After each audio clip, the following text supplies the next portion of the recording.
जयकारा शेरावाली का बोल साचे दरबार की जय। सभी को जय माता दी।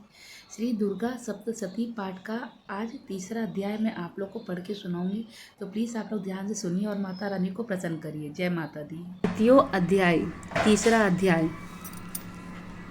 जगदम्बा के श्री अंगों की कांति उदय काल के सहस्त्रों सूर्यों के समान है। वे लाल रंग की रेशमी साड़ी पहने हुए हैं। उनके गले में मुंड माला शोभा पा रही है। दोनों स्तनों पर रक्त चंदन का लेप लगा हुआ है। वे अपने कर कमलों में जप मालिका, विद्या और अभय तथा वर नामक मुद्राएं धारण किए हुए हैं। 3 नेत्रों से सुशोभित मुखार विंध्य की बड़ी शोभा हो रही है।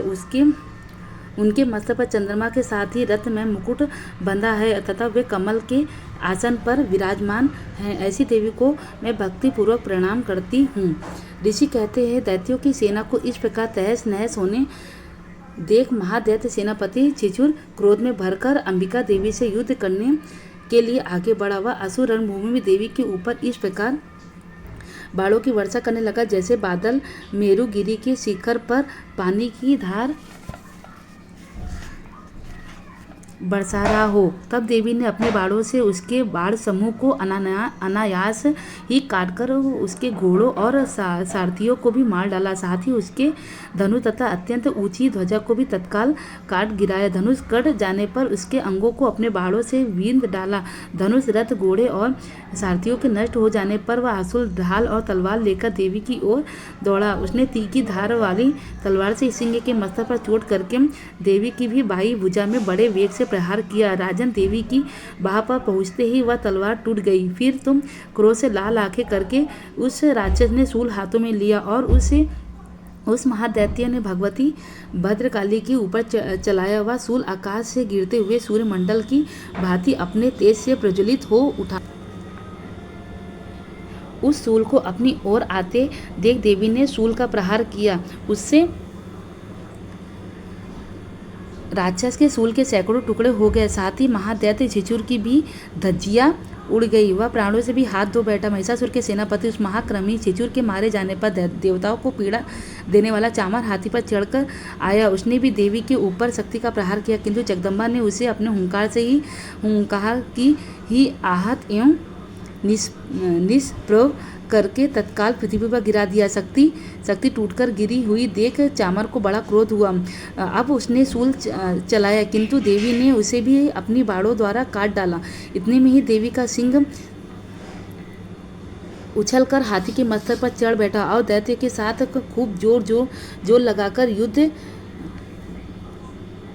बाहु युद्ध करने लगा। वे दोनों लड़ते लड़ते हाथी से पृथ्वी पर आ गए। अत्यंत क्रोध में भरकर एक दूसरे पर बड़े भयंकर प्रहार करते हुए लड़ने लगे। तदंतर सिंह बड़े वेग से आकाश की ओर उछला और उधर गिरते हुए समय उसने पंजों की मार से चामर का सिर धड़ से अलग कर दिया। इसी प्रकार उधर भी शिला और वृक्ष आदि की मार खाकर रणभूमि में देवी के हाथ से मारा गया तथा कराल भी दांतों, मुक्कों और थप्पड़ों की चोट से धराशायी हो गया। क्रोध में भरी हुई देवी ने गदा की चोट से उदत का कचूमर निकाल दिया। बिंदीपाल से वासकल को तथा बाणों से तार्म और अंधक को मौत के घाट उतार दिया। 3 नेत्रों वाली परमेश्वरी ने त्रिशूल से उग्र वीर तथा महाहनु नामक दैत्य को मार डाला। तलवार की चोट से बिडाल के मस्तक को धड़ से काट गिराया। दुर्धड़ और दुर्मुख इन दोनों को भी अपने बाणों से यमलोक भेज दिया।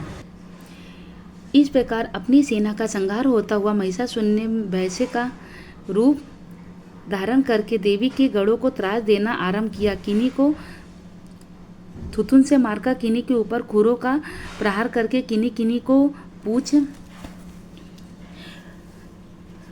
पूछ से चोट पहुंचाकर कुछ को सिंगों से वृद्धि करके कुछ गढ़ों को वेग से, किन्हीं को सिंहनाद से, कुछ को चक्कर देकर और कितनों को निश्वास वायु के झोंके से धराशायी कर दिया। इस प्रकार गढ़ों की सेना को गिराकर वह असुर महादेवी के सिंह को मारने के लिए झपटा। इससे जगदम्बा को बड़ा क्रोध हुआ। उधर महापराक्रमी महिषासुर भी क्रोध से भरकर धरती को खूरों से खोदने लगा तथा अपने सिंगों से ऊंचे ऊंचे पर्वत को उठाकर फेंकने और गर्जने लगा। उसके वेग से चक्कर देने के कारण पृथ्वी क्षुब्ध होकर फटने लगी। उसकी पूंछ से टकराकर समुद्र सब ओरों से धरती को डूबने लगा। हिलते हुए सींगों के आघात से विदीर्ण होकर बादलों के टुकड़े टुकड़े हो गए। उसके श्वास की प्रचंड वायु के वेग से उड़े हुए सैकड़ों पर्वत आकाश से गिरने लगे। इस प्रकार क्रोध में भरे हुए उस महादैत्य को अपनी ओर आते देख चंडिका ने उसका वध करने के लिए महान क्रोध किया। उन्होंने पास फेंककर उस महान असुर को बांध लिया और उस महासंग्राम में बंध जाने पर उसने भैंसे का रूप त्याग दिया और तत्काल सिंह के रूप में वो प्रकट हो गया। उस अवस्था में जगदम्बा ज्यों ही उसका मस्तक काटने के लिए उद्यत हुई त्यों ही वह खड्गधारी पुरुष के रूप में दिखाई देने लगा। तब देवी ने तुरंत ही बाणों की वर्षा करके ढाल और तलवार के साथ उस पुरुष को भी वीग डाला। इतने में ही वह महान गजराज के रूप में परिणित हो गया तथा अपनी सूंड से देवी के विशाल सिंह को खींचने तथा गर्जने लगा। खींचते समय देवी ने तलवार से उसकी सूंड काट डाली। तब उस महादैत्य ने पुनः भैंसे का शरीर धारण कर लिया और पहले की भांति चराचर प्राणियों सहित तीनों लोगों को व्याकुल करने लगा। तब क्रोध में भरी हुई जगत माता चंडिका बारंबार उत्तम मधु का पान करने और लाल आंखें करके हंसने लगी। इधर वह बल और पराक्रम के मद से उन्मत्त हुआ राक्षस गर्जने लगा और अपने सींगों से चंडी के ऊपर पर्वतों को फेंकने लगा। उस समय देवी अपने बाणों के समूह से उसके फेंके हुए पर्वतों को चूर करती बोलते समय उनका मुख मधु के मध्य से लाल हो रहा था और वाड़ी लड़खड़ा रही थी। देवी ने कहा को ओ मूढ़, मैं जब तक मधु पीती हूँ तब तक तू क्षण भर के लिए खूब गर्ज ले। मेरे हाथ से यही तेरी मृत्यु हो जाने पर अब शीघ्र ही देवता भी गर्जना करेंगे।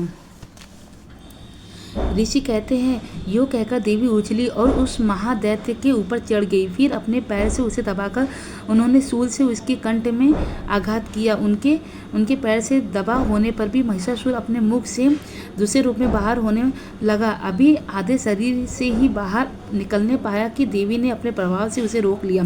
आधा निकला होने पर वह महादैत्य देवी से युद्ध करने लगा। तब देवी ने बहुत बड़ी तलवार से उसका मस्तक काट गिराया। फिर तो हाहाकार करती हुई दैत्यों की सारी सेना भाग गई था। संपूर्ण देवता अत्यंत प्रसन्न हो गए।